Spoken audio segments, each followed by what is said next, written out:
નમસ્કાર મિત્રો, આજના તાજા સમાચાર તથા ઉપયોગી વિડીયોમાં આપ સર્વે મિત્રોનું હાર્દિક સ્વાગત છે। ગુજરાતના દરિયા કિનારે બનશે દેશનો સૌથી લાંબો બ્રિજ, મગફળીના ભાવ અડ્યા આભે, બેન સ્ટોક હવે ક્યારેય નહીં રમી શકે આઈપીએલ, કેએલ રાહુલના ઘેર બંધાશે પારણું, ખંભાતના મેળામાં યુવતીનું અચાનક મોત, 13,800 વિધા સહાયકોની ભરતી કરાશે। સૌરાષ્ટ્રથી સુરત કે મુંબઈ તરફ જવા માંગતા લોકો માટે મોટા ખુશીના સમાચાર છે, કેમ કે હવે બગોદરા કે વડોદરાથી જવું નહીં પડે। જામનગરથી બાયપાસ રોડ ભરૂચ માત્ર 5 કલાકમાં પહોંચી શકાશે અને સુરત માત્ર 6 કલાકમાં પહોંચી શકાશે।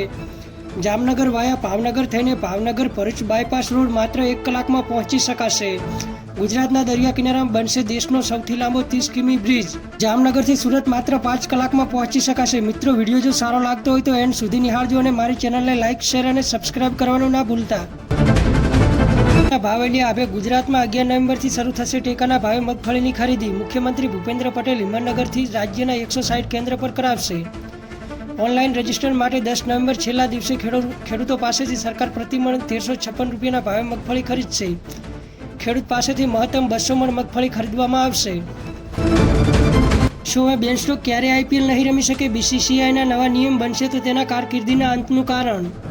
આઈપીએલ 2025 મેગા ઓક્શન માટે વિશ્વના કુલ 1574 ખેલાડીઓનું પોતાનું નામ રજીસ્ટર કરાવ્યું હતું, જેમાં જેમ્સ એડર્સનું નામ પણ સામેલ છે। મેગા ઓપ્શન માટે નામ ન આપવાની ભૂલની ચૂકવણી બેન સ્ટોકે કઈ રીતે ચૂકવવી પડશે તે વર્ષ 2027 સુધી આઈપીએલમાં રમી શકશે નહીં। ઘેર બંધાશે પારણું, ભારતીય ક્રિકેટ ટીમના બેટર કેએલ રાહુલ પિતા બનવા જઈ રહ્યા છે। તેમની પત્ની આથ્યા શેટ્ટી આગામી સમયમાં બાળકને જન્મ આપશે। રાહુલ અને આથ્યાના લગ્ન 2023માં થયા હતા। રાહુલ અને આથ્યાએ નજીકના મિત્રોને લગ્નમાં આમંત્રણ પણ આપ્યું હતું। રાહુલે શુક્રવાર સાંજે ઇન્સ્ટાગ્રામ પર પોસ્ટ શેર કરી હતી। તેમાં જણાવ્યું હતું કે આથ્યા માતા બનવા જઈ રહી છે અને તે 2025માં બાળકને જન્મ આપશે।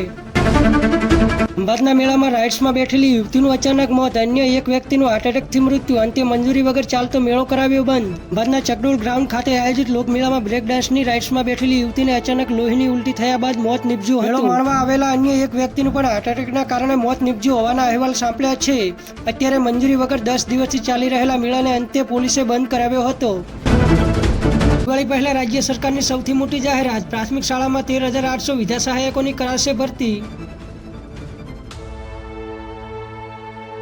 રાજ્યના શિક્ષણ મંત્રી પ્રફુલ પાનસરિયાએ પણ ટ્વીટ કરીને આ અંગે માહિતી આપી છે કે સરકારના આ નિર્ણયથી હાલ ભરતીને સમાંતર કોન્ટ્રાક્ટર પર કામ કરતા શિક્ષકોને મોટો લાભ થશે।